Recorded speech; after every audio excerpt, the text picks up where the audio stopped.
Hey guys, welcome back. So I continue to garage hop here, and I came to visit Calvin today. So if you're new to the channel, Calvin has got two really unique, interesting, rare cars here that he's restoring. So if you are new to the channel, we're going to go over these real briefly. This is a 67 Chevelle SS 396 4-speed car. It's actually a documented one-of-one car. And we're going to talk about this one briefly here. He also is restoring a 67 Beaumont Custom. And this is a 327 4-speed. Originally it was black with red interior. This is a 275 horse, 327, and a 4-speed. And so, Calvin, you've got some things that you've been able to work on some stuff here. So I see the firewall is all painted. So with Beaumonts, I understand that was a body color on the firewall. Yeah, same as all Canadian-built GMs. That's the difference. In the U.S.-built cars, they had the firewall was black, kind of like not even a gloss. But this car, having been originally a gloss black car, would have had body color firewall, just as the Chevelle had a body color firewall in body painted gloss as well. So we'll get around to the other side, and you can see that. We kind of touched on that the last time too, but but this was quite a step trying to get to this point. The problem I ran into was I'd bought a fairly good name brand of 3M seam sealer to reseal the firewall seam. And whatever product had been recommended to me as a primer, I had put that down, and as soon as I put on the sealer, it just liquefied the primer, and it had sat for probably over a week before I applied it. So I had to start from scratch again, strip the whole firewall down, strip all the sealer off, and try and get it back to the point where I could work with it again. And then, of course, you know, with holiday and all of that stuff, it was very difficult to get help with it, which I'm not a painter. I could probably stumble through, but so we just got this painted last weekend, and then on Monday I mated the body to the frame finally, so now this can start to turn into a car. Yeah. You know. Yeah, this is really looking good.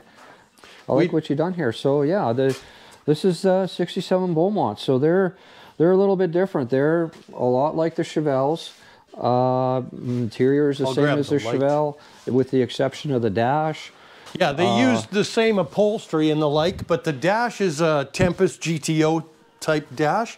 So the cowl tag on this one is kind of interesting because, you know, as you know, that gives a bunch of information.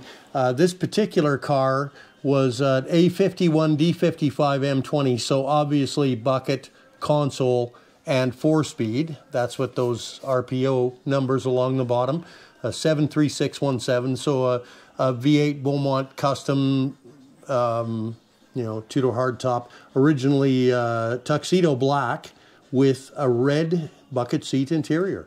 Yeah. So it's kind of a pretty different car, pretty neat car. And one thing that's neat about these two cars specifically, even though this is a Beaumont, this is a Chevelle, these cars went down the assembly line about a month apart from each other. They were quite close, yes. And actually the RPO codes on the Chevelle are identical to this, A51 D55 M20.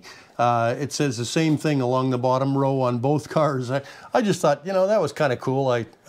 One of those different things. This one's in April, and I believe the Chevelle was in March. Yes, yeah, end of March, and this was, well, April 19th, but, yeah, you know. Pretty cool. So, yeah, they were pretty close together.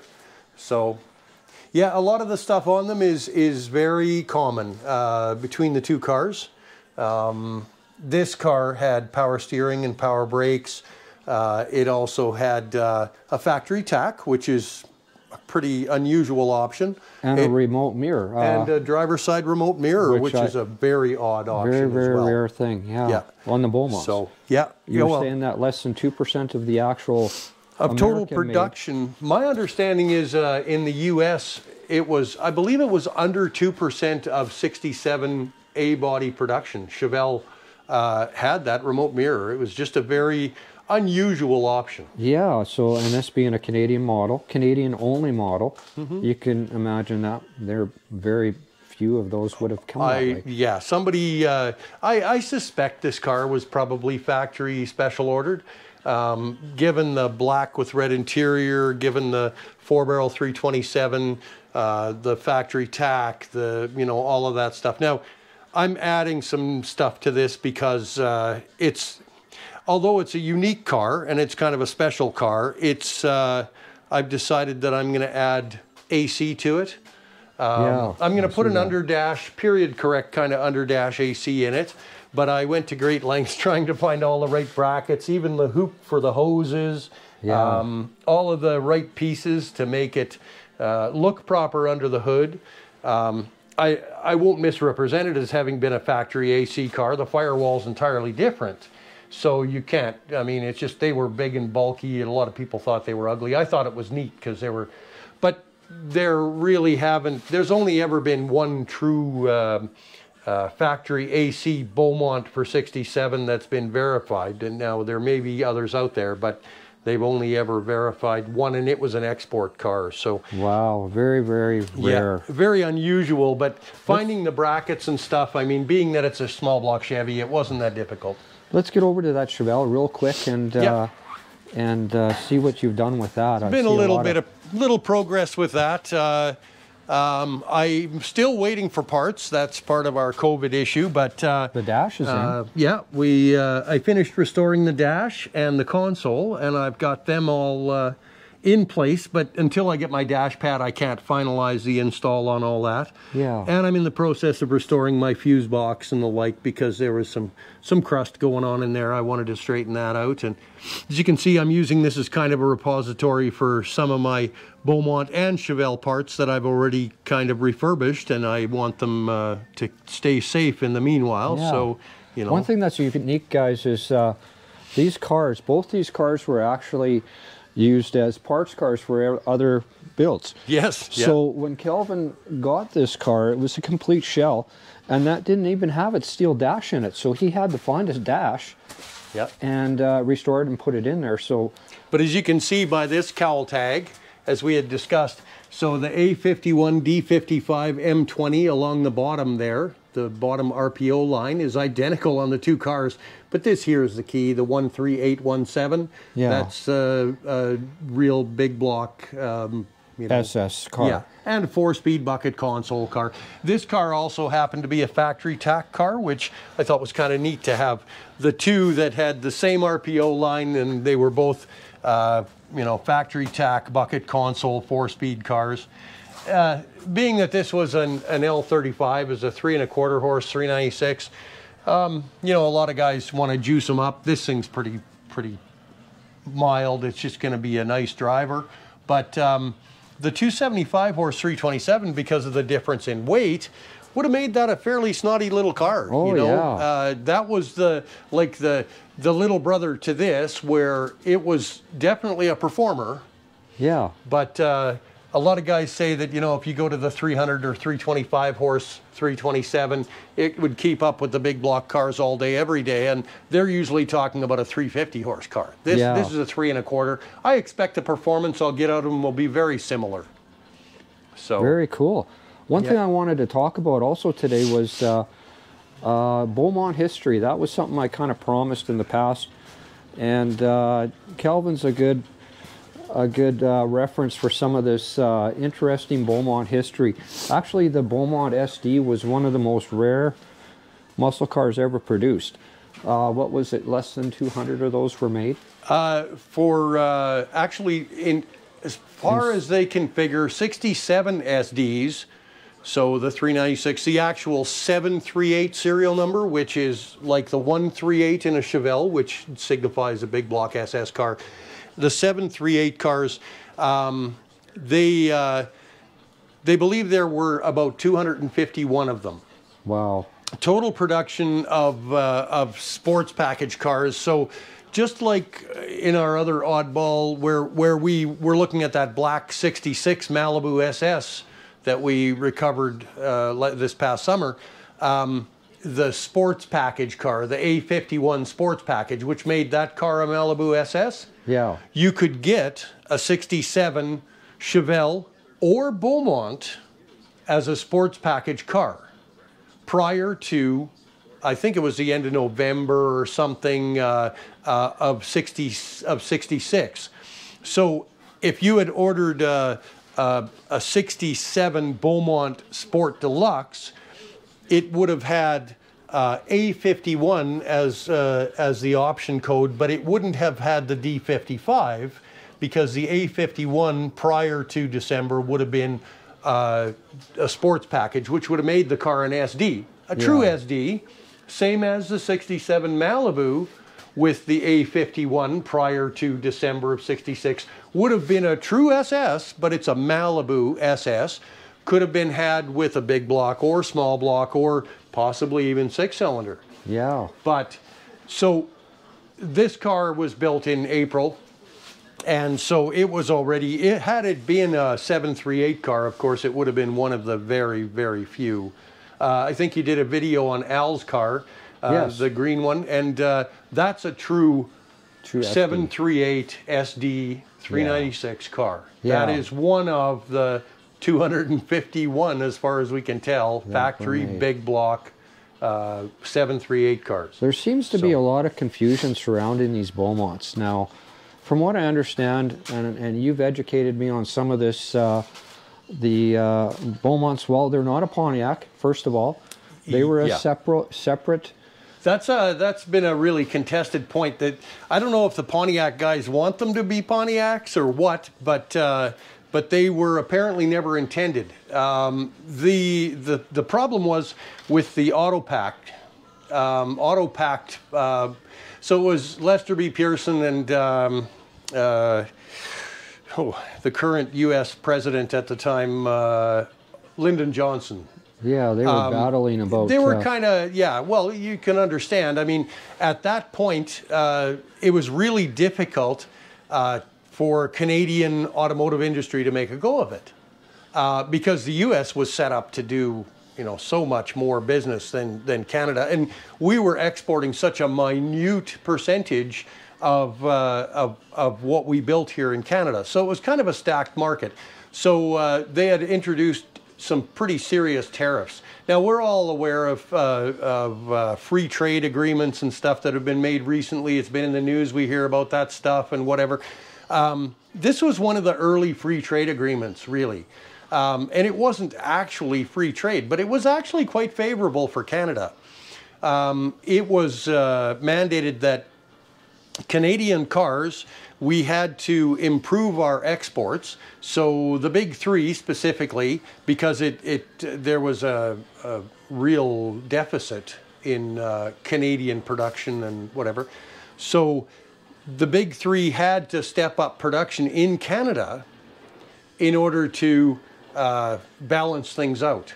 So, but Pontiac specifically, and this talks a little bit towards that this is not a Pontiac Beaumont.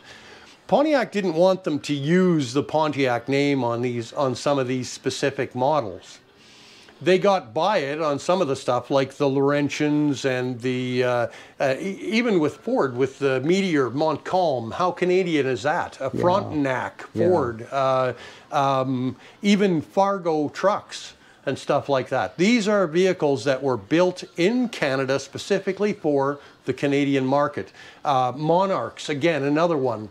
And being that we're a Commonwealth country, Monarch. Well, you wouldn't have somebody calling a car in the U.S.